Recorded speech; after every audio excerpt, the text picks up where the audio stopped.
আন্তর্জাতিক শ্রম দিবস অথবা শ্রমিক দিবস। ইসলাম মানুষকে কর্মের কথা বলে, তুমি কাজ করো, উপার্জন করো। কাজের মাধ্যমে, কর্মের মাধ্যমে, শ্রমের মাধ্যমে, ব্যবসায়ের মাধ্যমে বৈধ উপার্জন করো। আমরা জানি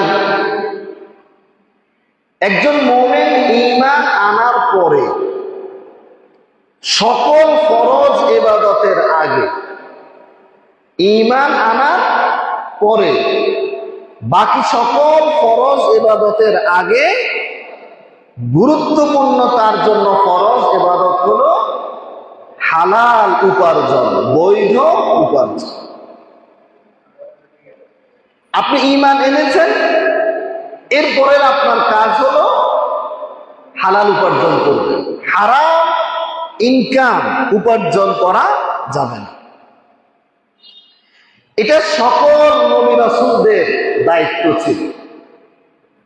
সকল আম্বিয়া কেরাম এই কাজটি করতেন। আল্লাহ তাআলা কোরআনে কারীমে সূরা মুমিনুনের 51 নম্বর আয়াতে নবী রাসূলদেরকে উদ্দেশ্য করে বলছেন,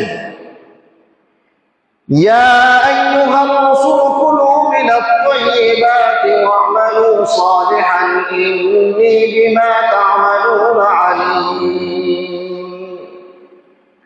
হে আম্বিয়া কেরাম, রাসূলগণ, কুলু মিনাত তাইয়্যিবাত, আপনারা বৈধ খাবার গ্রহণ করুন, হালাল খাবার গ্রহণ করুন। ওয়া'মালু সালিহা, এবং নেক আমল করুন। নেক আমল মানে সালাত, রোজা, হজ। তাহলে আল্লাহ তাআলা রাসূলদেরকে আগে বলতেছেন হালাল ভক্ষণ করুন, এরপরে বলতেছেন নেক আমল করুন। তো হালাল ভক্ষণ করতে হলে হালাল উপার্জন লাগবে। হালাল উপার্জন ছাড়া তো আর হালাল ভক্ষণ করা যায় না। সেজন্য হালাল উপার্জন করতে হবে, বৈধ উপার্জন। ইসলাম মুমিনদেরকে সালাত আদায়ের পরেই, নামাজ আদায়ের পরেই হালাল উপার্জনে বের হওয়ার আদেশ করে। হিন্দু ধর্ম না ইসলাম, খ্রিস্টান ধর্মের মতো না যে পাদ্রী যারা, পুরোহিত যারা, তারা কোনো কাজ করবে না, শুধু গির্জায় বসে থাকবে, মন্দিরে বসে থাকবে, সবাই এনে দিলে খাবে না। ইসলাম এরকম কোন তন্ত্র, এরকম কোন মতে বিশ্বাসী না। ইসলাম বলে সবাই কাজ করো, পরিশ্রম করতে হবে। এটা তোমার শরীরের পরিশ্রম হতে পারে, কায়িক শ্রম হতে পারে, মেধার শ্রম হতে পারে, হাতের শ্রম হতে পারে, বিভিন্ন ধরনের। কেউ ব্রেন দিয়ে কি করে কাজ করে, কেউ তার শরীর দিয়ে অঙ্গ প্রত্যঙ্গ দিয়ে কাজ করে, কিন্তু তোমাকে কাজ করতে হবে। অলস জীবন যাপন, বসে থাকা, বাপের চাকরি আছে, বাপের চাকরির উপর নির্ভর করে বসে থাকা, এগুলো ইসলাম পছন্দ করে না। কোনো কাজ করলাম না, আত্মীয় স্বজন আমাকে দিবে, বাস এটা দিয়ে চলবে। অনেকের মধ্যে এই প্রবণতাগুলো আছে, এগুলো ইসলামের সাথে সাংঘর্ষিক। কোরআনে কারিমে আল্লাহ তাআলা সূরাতুল জুমার মধ্যে বলেন, فَإِذَا قُضِيَتِ الصَّلَاةُ فَانتَشِرُوا فِي الْأَرْضِ وَابْتَغُوا مِن فَضْلِ اللَّهِ وَاذْكُرُوا اللَّهَ كَثِيرًا لَعَلَّكُمْ تُفْلِحُونَ। তোমরা যখন সালাত আদায় করো, জমিনে ছড়িয়ে যাও, জমিনে বের হয়ে যাও। ওয়াবতাগু মিন ফাদলিল্লাহ, রিজিক তালাশ করো। সালাত শেষ, আল্লাহর কাজ করলাম, বস আর কোনো কাজ করব না, আল্লাহরও কাজ করতে হবে।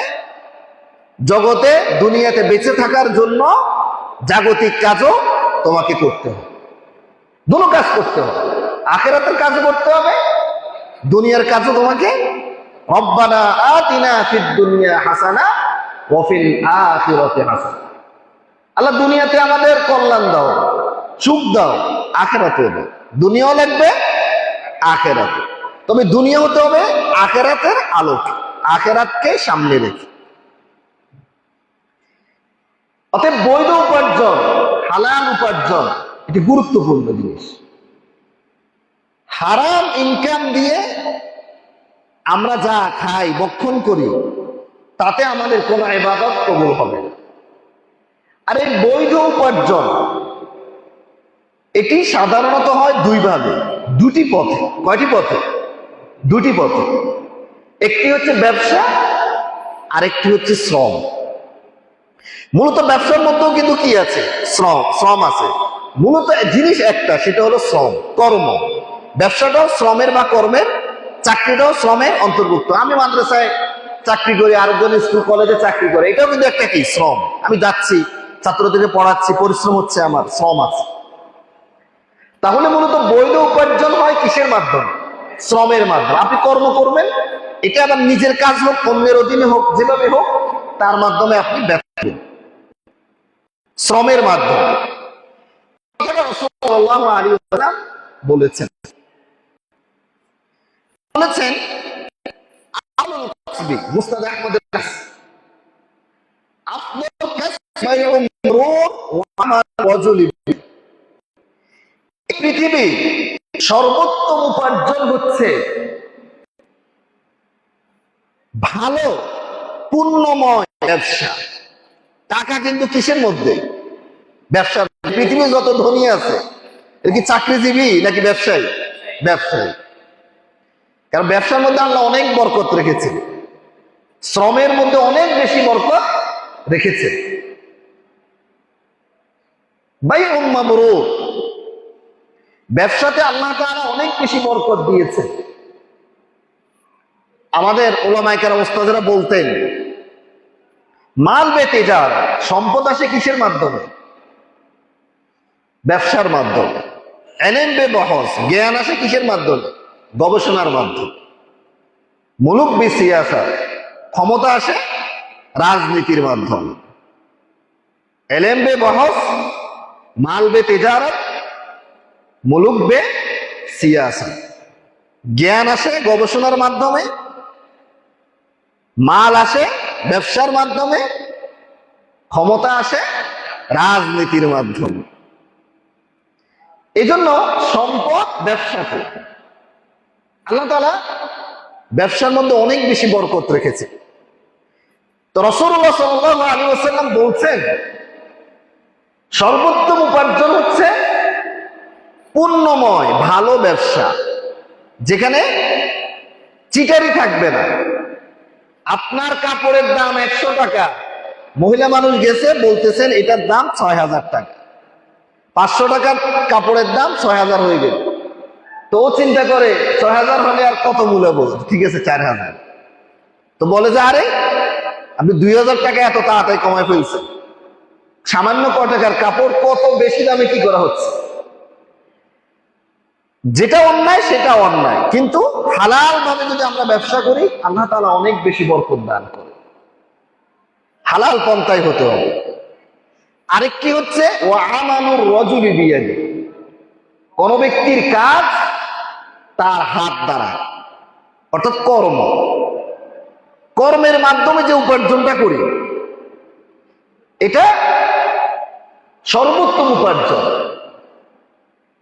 যারা মাঠে ঘাটে কাজ করে, ঘাম অজরে পড়তেছে, রাজমিস্ত্রি, শ্রমিক, কৃষিজীবী, রিক্সা চালক, কুলি, কামার, কুমার, শ্রমিক ইত্যাদি, কত পরিশ্রম তারা করে, তাদের এই উপার্জন হচ্ছে সর্বোত্তম উপার্জন। কারণ তাদের প্রত্যেকটি টাকার পিছনে শত শত ঘাম আছে, শত শত ফোঁটা কি আছে? ঘাম আছে। এই জন্য তাদের উপার্জন, যে উপার্জনের যত বেশি কষ্ট, সে উপার্জন তত বেশি আল্লাহর কাছে প্রিয়। যে উপার্জনে যত বেশি কষ্ট, সে উপার্জন আল্লাহর কাছে তত বেশি প্রিয়। এই জন্য এদের উপার্জন সর্বোত্তম উপার্জন। আফদলুল কাসবি বাইউম মাবরুর ওয়া আমালুর রাজুলি বিয়াদি। এজন্য কাজ করতে হবে। শ্রমের অনেক গুরুত্ব, কর্মের অনেক গুরুত্ব। শ্রমের সবচেয়ে বড় গুরুত্বপূর্ণ মর্যাদা সেটা হলো যে এই পৃথিবীর সকল নবী শ্রমজীবী ছিলেন। এর থেকে বড় ফজিলত আর কি আছে? একজন শ্রমিক মানে সে আম্বিয়াদের অনুসরণ করতেছে। আম্বিয়া কেরাম যে কাজ করতেন ওই কাজটাই করতেছে। একজন শ্রমিক, একজন কৃষিজীবী, একজন তাঁতি, একজন মজুর ওই কাজটাই করতেছে। সহিহ বুখারীর হাদিস, রাসূলুল্লাহ সাল্লাল্লাহু আলাইহি ওয়াসাল্লাম বলছেন, মা বাআসাল্লাহু নাবিয়্যান ইল্লা রাআল গানাম। আল্লাহ এমন কোন নবী প্রেরণ করেন নাই যিনি বকরি মেষ চরান নাই। সকল নবী কি করছেন? বকরি বা ছাগল আমরা যেটা বলি চড়িয়েছেন। ফাকাল আসহাবু, তার সাহাবীরা বলল, সাহাবায়ে কেরাম বললেন, ওয়া আনতা ইয়া রাসূলুল্লাহ, আপনিও কি বকরি চড়িয়েছেন? তখন তিনি বলছেন, কুনতু আরআহা, না হ্যাঁ আমিও বকরি চড়িয়েছি। কুনতু আরআহা আলা করারিতা লি আহলি মক্কা। মক্কায় থাকতে, নবুয়তের আগে মক্কার অধিবাসীদের বকরি আমি চড়াতাম নির্দিষ্ট পারিশ্রমিকের বিনিময়ে। নির্দিষ্ট পারিশ্রমিকের বিনিময়ে আমি বকরি চড়াতাম। এভাবে তিনি ইনকাম করতেন। আবার তিনি ব্যবসাও করছেন। খাদিজা রাদিয়াল্লাহু আনহার পক্ষ থেকে কি করছেন? তিনি সিরিয়ায় ব্যবসার কাজে ছিলেন। তাহলে সকল নবী শ্রমজীবী ছিলেন। কানা জাকারিয়া আলাইহিস সালাম নাজ্জারান। জাকারিয়া আলাইহিস সালাম কি ছিলেন? রাজমিস্ত্রি বা কাঠ মিস্ত্রি ছিলেন। দাউদ আলাইহিস সালাম শিল্পের কাজ করতেন, লোহা দিয়ে বিভিন্ন জিনিস তৈরি করা। ওয়া আল্লামনাহু সুনআতা লাবুসিল লাকুম লিতুহসিনাকুম মিন বাসিকুম। সকল নবী এভাবে পরিশ্রম করেছেন। শ্রম, কর্ম এগুলো তারা করেছেন। এজন্য শ্রমিক হওয়া এটা নবীদের অনুসরণ করা, নবীদের কাজ করা। এবং শ্রমের মধ্যে, ব্যবসার মধ্যে আল্লাহ তাআলা অনেক ফজিলত রেখেছেন। রাসূলুল্লাহ সাল্লাল্লাহু আলাইহি ওয়াসাল্লাম বলছেন, সুনান তিরমিজির হাদিস, আত-তাজিরুস সাদুকুল আমিন মা'আন নাবিয়্যিনা ওয়াস-সিদ্দীকিনা ওয়াশ-শুহাদা। সত্যবাদী, বিশ্বস্ত ব্যবসায়ী, দুইটা সিফাত বলছেন ব্যবসায়ী। একটি হলো সত্যবাদী, অর্থাৎ মিথ্যার আশ্রয় নেওয়া যাবে। যেটার যে দাম, আপনি কিনছেন 100 টাকায়, বলবেন এটার দাম, এটা কিনছি 1000 টাকা, এটা করা যাবে। জিনিস কিনে আনার পরে যে ওই যে তালিকাটা, ওটার মূল্যটা আপনি চেঞ্জ করে ফেলতেছেন। হ্যাঁ, কিনছেন 100 টাকা দিয়ে, এখন নতুন একটা তালিকা বসাচ্ছেন যে এটার দাম এত, নিজের মতো করে।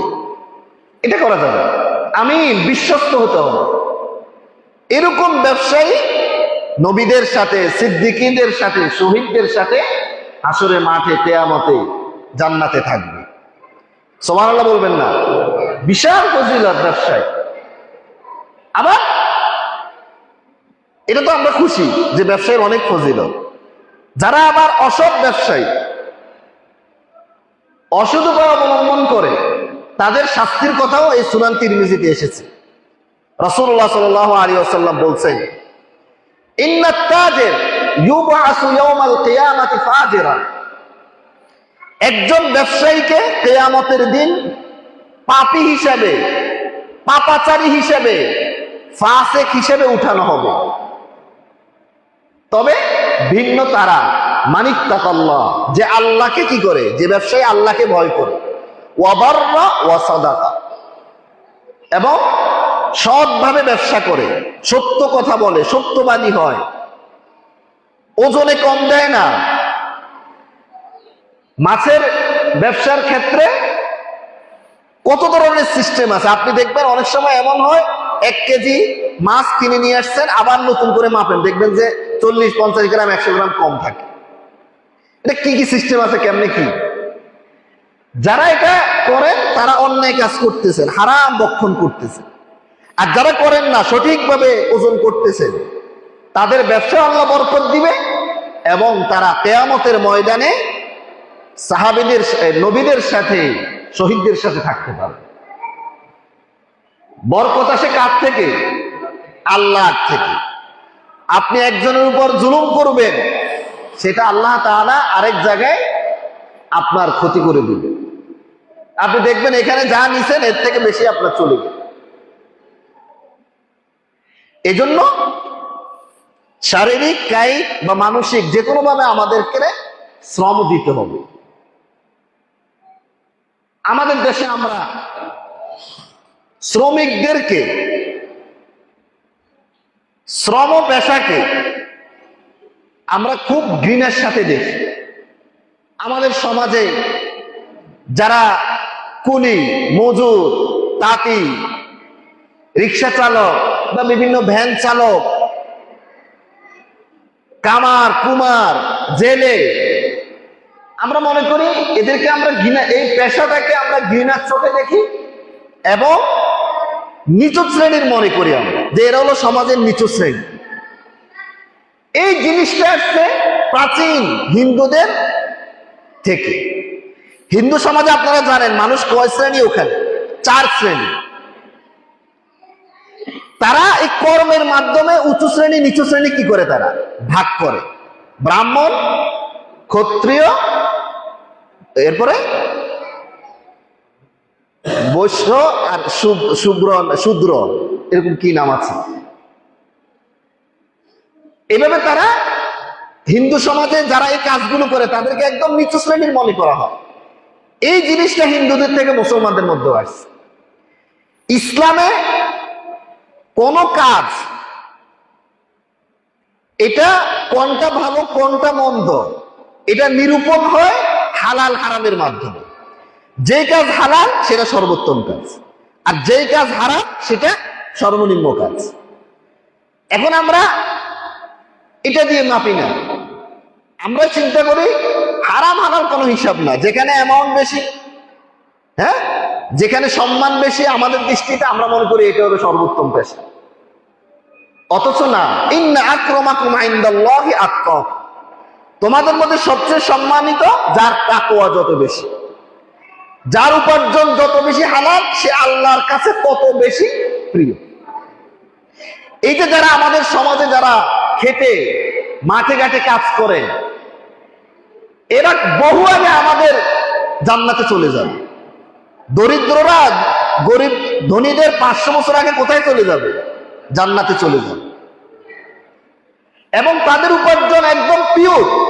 সারাদিন মাঠে আপনার মাটি কেটে দিন শেষে সে কিছু টাকা পাচ্ছে, যদি সে সেখানে 2 নম্বরই না করে।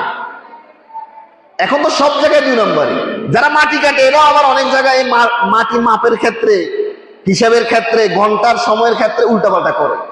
যারা করে এটা তাদের অন্যায়, কিন্তু যদি না করে থাকে তাহলে তাদের এই উপার্জনটা 100% হালাল, এটা আল্লাহর কাছে অনেক প্রিয়। কিন্তু আমরা এগুলোকে মনে করি যে এটা কেমন, কোন ছেলে যদি এই কাজগুলো করে তার কাছে আমরা মেয়ে বিয়ে দিই না। কারণ কি? আমরা বলে যে নিচু শ্রেণী, এগুলো হিন্দুয়ানি সংস্কৃতি। আর একজন ব্যাংকার পুরা উপার্জন 100% তার ইনকাম হলো হারাম, সুদী ব্যাংকে চাকরি করে, বস আমরা তাকে বিশাল সব জায়গায় তাকে সামনের চেয়ারে আমরা কি করি? বসাই। কারণ আমাদের কাছে হালাল হারাম কোনো ফ্যাক্ট না, বিষয় না।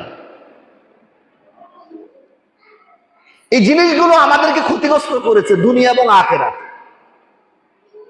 আমাদের কলেজের ছেলেরা, মাদ্রাসার ছেলেরা, আমরা মনে করি যতক্ষণ সে ভালো শিক্ষিত চাকরি যেটা এটা না পাবে বসে থাক, কিন্তু সে একটা কর্ম শিখুক, কারিগরি কাজ করুক, কারিগরি মাধ্যমে বিভিন্ন জিনিস শিখুক, কর্ম করুক, এটা আমরা চাই। মনে করি যে তার মান সম্মান চলে যাবে। আর এভাবে আমাদের সমাজে, রাষ্ট্রে লক্ষ লক্ষ যুবক বেকার হয়ে আছে। এটা আমাদের এই টেন্ডেন্সির দোষ। আমরা মনে করছি এই যে কায়িক শ্রমগুলো, এগুলো যুবকরা, আমার ছেলে আমার মেয়ে এগুলো করতে পারবে না। বাস এরা ঘুরঘার করে, ঘুরে, কোনো চাকরি পায় না। আর বাবার ঘরে বসে ফ্রি ফ্রি বসে বসে খায়, অলস জীবন যাপন করে, সংসারে অশান্তি সৃষ্টি হয়। যার যেখানে যতটুকু পারবে কাজ করবে সে। সকল সাহাবায়ে কেরাম শ্রমজীবী ছিলেন, কাজ করতেন। সহিহ বুখারীতে এসেছে, আয়েশা রাদিয়াল্লাহু আনহা বলেছেন, কানা আসহাবু রাসূলিল্লাহ সাল্লাল্লাহু আলাইহি ওয়াসাল্লাম, রাসূলুল্লাহ সাল্লাল্লাহু আলাইহি ওয়াসাল্লামের সাহাবায়ে কেরাম উম্মাল আনফুসিহিম, প্রত্যেকেই তারা শ্রমিক ছিলেন, কাজ করতেন, ইনকাম করতেন, পরিবার নিয়ে তারা থাকতেন, বরকত হতো। এই জন্য কোন কর্মকেই আমরা ঘৃণার চোখে না দেখি। এই যে মানসিক সমস্যা, এটা থেকে আমরা বের হতে হবে। প্রত্যেক কর্ম যে যেটাই করুক, আমরা ওই কর্মকে সর্বোচ্চ শ্রদ্ধার চোখে দেখব, যদি সেটা কি হয়, বৈধ হয়, যে পেশাই হোক। অনেকে রিক্সা চালকদের সাথে, গাড়ির ড্রাইভারদের সাথে, বা এরকম যারা মাঠে ঘাটে কাজ করে, এদের সাথে একটু ব্যস্ত মনেই খুব গরম দেখায়, এটা ভাব দেখায়। আল্লাহ কি পারতো না আপনাকে এরকম এই কাজে নিয়ে আসলে? আপনি কেন এই কাজ করতেছেন? আর আপনার সামনে যে কাজ করতেছে সে তো একদম কষ্ট করে, পরিশ্রম করে ইনকাম করতেছে, আপনি তার কাছ থেকে কেন অবহেলা করতেছেন? আপনি তো আপনার ইনকামে হালাল হারাম মিশ্রণ আছে, কিন্তু এই ব্যক্তির ইনকামে তো কোনো কি নেই, হারাম নেই। এই জন্য এগুলো ঘৃণার চোখে দেখা এটা ঠিক না। শ্রমের কর্মের অনেক বেশি গুরুত্ব। সকল সাহাবায়ে কেরাম, আম্বিয়ে কেরাম এই কাজগুলো করেছে। আবার মালিক যারা, শ্রমিকের পাওনা ঠিকভাবে দিয়ে দিতে হবে। কাজের পরিশ্রমের যতটুকু পাওনা সে পাবে ততটুকু দিতে হবে, এবং কাজ শেষ হওয়ার সাথে সাথে কি করতে হবে, দিয়ে দিতে হবে। 1-1.5 মাস ঘুরালেন, বাকি শুধু এগুলো করা যাবে না। দোকানদারে ব্যবসা করে 2-3 বছর, 1 বছর শেষ, হাল খাতা দিয়েও কি করতে পারে না, সে টাকা পরিশোধ করতে পারে না। এই ব্যবসা করবে কি দিয়ে? আছে না এরকম? প্রচুর ব্যবসায়ী ব্যবসা বন্ধ করে দেয় শুধু এই কারণে, সবাই শুধু কি নেয়, বাকি নেয়। তো বাকি নিতে নিতে সে আর কেমনে কি করবে, হাল খাতা দেয়, এরপরও তার টাকা উঠে না। তো এই লোক কি করবে? আমরা যারা ব্যবসায়ী থেকে আমাদের জিনিস নিব, নগদে নিব, যদি প্রয়োজন হয় একান্ত বাকিতে নিলে আবার দ্রুত পরিশোধ করার চেষ্টা করব।